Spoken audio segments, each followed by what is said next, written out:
श्रीराम. नमस्कार. श्रीमद दासबोधावरील निरूपण आपण पाहत आहोत मंडळी. निरूपणात आपण दशक 9 पाहत आहोत. त्यातला समास आता 9 आहे, संदेह वारण.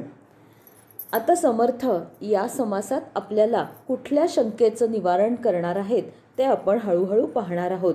कारण संदेह म्हणजे मनातली एक शंका. तर आता बघूयात. ब्रह्म आणि ब्रह्मांड यांचा परस्पर काय बरं संबंध, हा तर वेदांतामधला मोठा कूटप्रश्न. आणि या समासात श्री समर्थांनी त्याचं समाधानकारक उत्तर दिलेलं आहे. प्रश्न निर्माण होण्याचं कारण असं की ब्रह्माचा स्वभाव निराळा आणि ब्रह्मांडाचा स्वभाव निराळा. एक शाश्वत तर एक दुसरं अशाश्वत, एक निर्गुण तर दुसरं सगुण, एक निश्चल तर दुसरं चंचल, एक जिनसी तर दुसरं बहुजिनसी, एक अनंत तर दुसरं अंतवंत, एक पूर्ण तर दुसरं अपूर्ण, एक निर्विकार तर दुसरं विकारांनी युक्त. असा हा तर मूलभूत फरक आहे.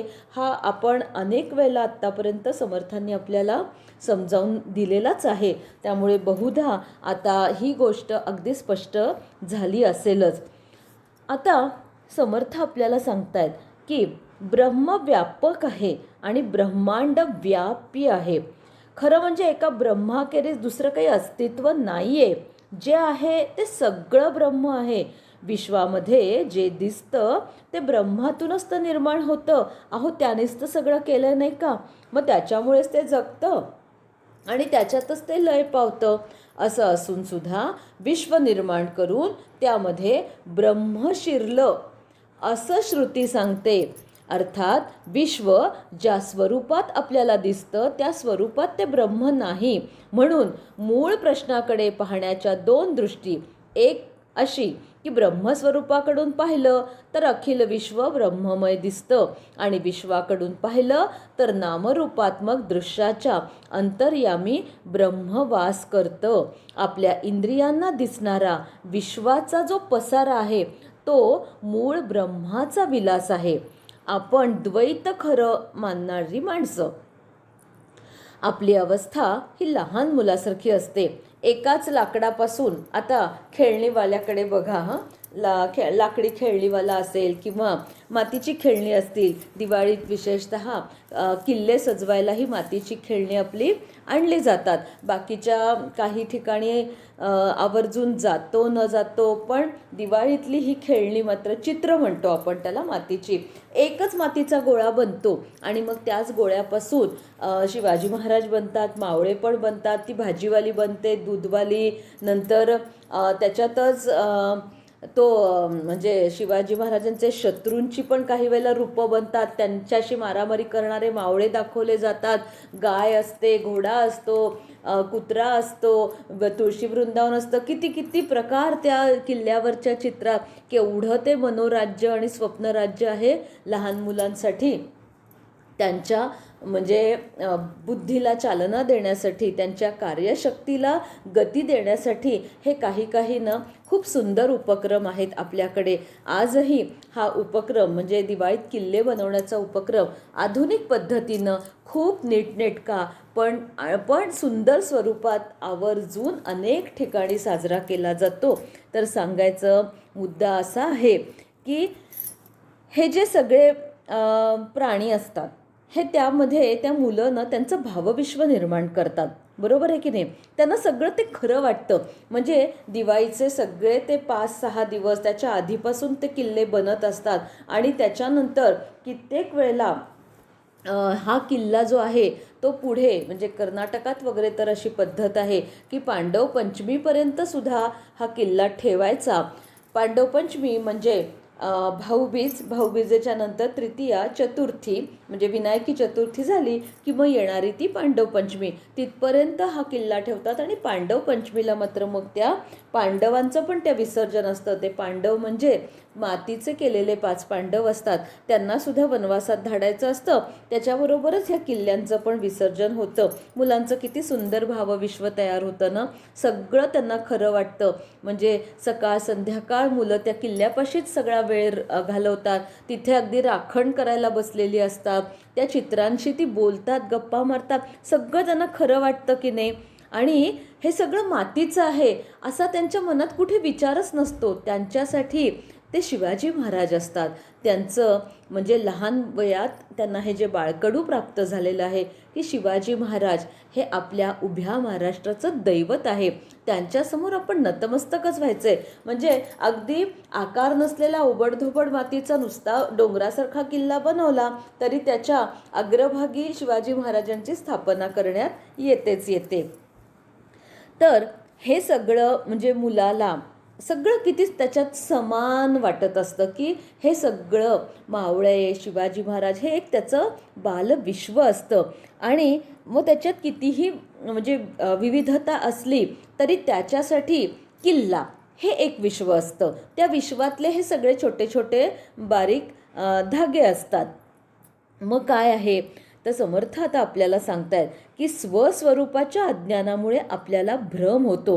विश्वामधलं भरून उरलेलं जे ब्रह्म आहे ते आपण विसरतो आणि विश्वामधील अनेकपणा जो आहे तो आपण खरा मानतो. विश्वाचं जे मूळ अधिष्ठान जे ब्रह्म त्याचं साक्षात ज्ञान झालं की अज्ञान नाहीसं होतं आणि अज्ञानाबरोबर भ्रम नाहीसा होतो आणि विश्वरूपाने विलसणाऱ्या ब्रह्माचे भान हे सदैव टिकत असतं. मग हे जर झालं तर मूळ प्रश्नाला आपोआपच काट मारली जाते.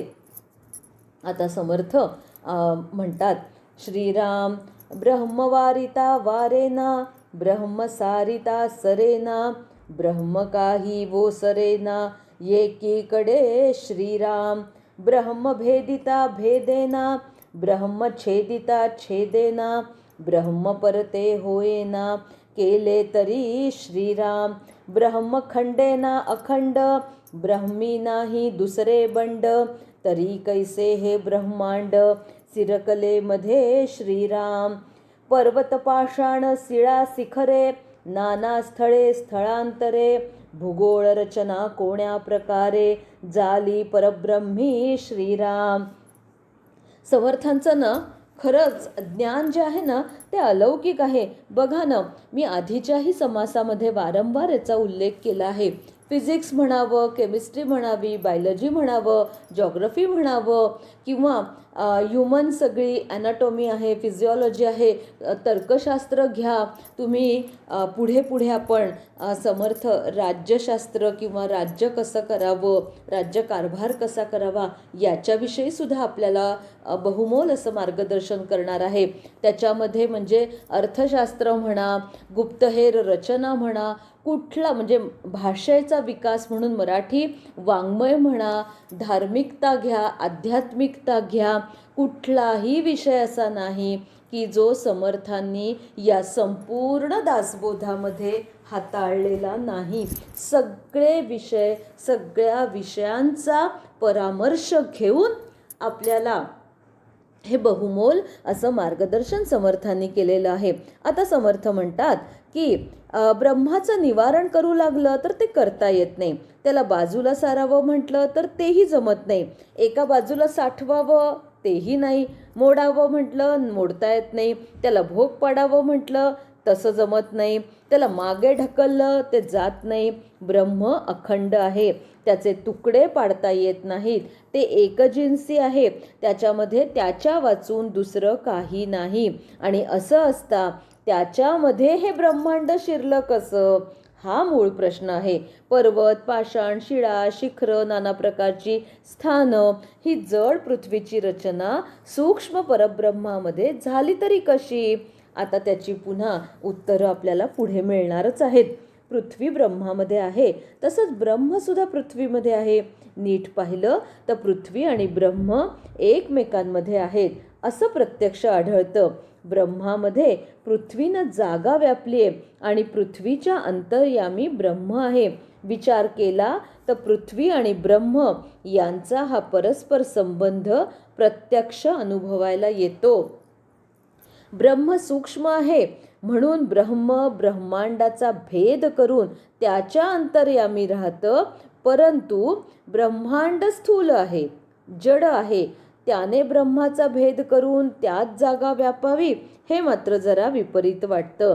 ब्रह्मांडाने ब्रह्माचा भेद केला नाही असं म्हणावं तर ते ब्रह्मामध्ये सहजपणे आहे ही गोष्ट सगळ्यांना प्रत्यक्ष अनुभवाने दिसते. आता हे सगळं घडलं कसं? आता याच्यावर समर्थ पुन्हा लक्षपूर्वक जे काही सांगणार आहेत, तर आपण या सर्व ओव्यांचं शांत चित्ताने वाचन करावं. थोडाफार त्याच्यातून बोध नक्कीच होईल. समर्थ समजावून तर देतच आहेत आपल्याला. बघूयात समर्थ काय म्हणतात की आपला दृष्टिकोन हा आकुंचित असतो. वस्तू जशी आहे तशी आपल्याला दिसत नाही, यालाच भ्रम म्हणतात. आणि आपण विशाल बनून आपली वृत्ती अत्यंत विशाल करणं हाच भ्रम नाहीसा करायला उपाय आहे. वृत्ती विशाल होता होता ती फाटते आणि जीव ब्रह्मस्वरूप होऊन जातो. आता समजा उदाहरण घ्या.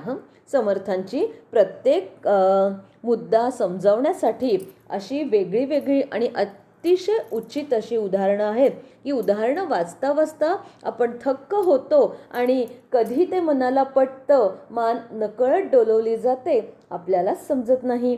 आकाशी दीपास लाविले, दीपे आकाश परते केले, हे तो घडे ना पाहिले, पाहिजे श्रोती श्रीराम. आप तेज अथवा पवन, सारून सकती गगन, गगन पाहता सघन, चळेल कैसे श्रीराम. आता समर्थ काय म्हणतायत की आकाशात दिवा लावला तर त्या दिव्यानी आकाश बाजूला सारलं असं काही कधी घडतं का? नाही. म्हणजे हा एक मूलभूत आपण मुद्दा लक्षात ठेवला पाहिजे. पाणी, अग्नी, वायू या 3 भूतांपैकी कुणीही आकाशाला बाजूला सारत नाही, सारू शकत पण नाही. आकाश हे कसं आहे तर दाट आहे, सगळीकडे भरलेलं आहे, अगदी स्थिर आहे, त्याच्यामध्ये कसलीही हालचाल होत नाही. तुम्ही अगदी अंटार्क्टिका खंडावर जा, टुंड्रा प्रदेशात जा, नाहीतर आपल्या इथे भारत देशामध्ये कुठेही तुम्ही जा जगाच्या पाठीवर, सर्वत्र आपल्या माथ्यावर हे आकाश असतंच आणि सगळीकडे हे समान असतं. कुठेच त्याच्यामध्ये काहीही फरक दिसत नाही. एकमेव आकाशच असं आहे की त्याच्यामध्ये काहीही फरक दिसत नाही. आता पुढे समर्थ आपल्याला सांगतात की पृथ्वी कठीण आहे, आकाश सूक्ष्म. मग ते सूक्ष्म पण आहे, मृदू पण आहे आणि बारीक पण आहे. त्यामुळेच ते पृथ्वीच्या अणुपरमाणूमध्ये भरलंय. आकाशानं पृथ्वीची जणू काही चाळणच केली आहे. मग पृथ्वी, आप, तेज, वायू ही 4 भूतं आकाशाचा काही भेद नाही करू शकत. याचा प्रत्यक्ष अनुभव हा असा बघायचा आहे. जे जे स्थूल असतं, जड असतं ते नाश पावतं. जे सूक्ष्म असतं ते अविनाशी असतं. आकाश अगदी सूक्ष्म आहे म्हणून बाकीची 4 भूतं आली गेली तरीही आकाश जसंच्या तसं राहतं, ते मुळीच चळत नाही. आता आकाश आणि ब्रह्म यांच्यामधला फरक काय आहे तो समर्थांनी इथे स्पष्ट करून सांगितलेला आहे. आपण हा सगळा भाग पुढच्या भागामध्ये पाहणार आहोत. जय जय रघुवीर समर्थ.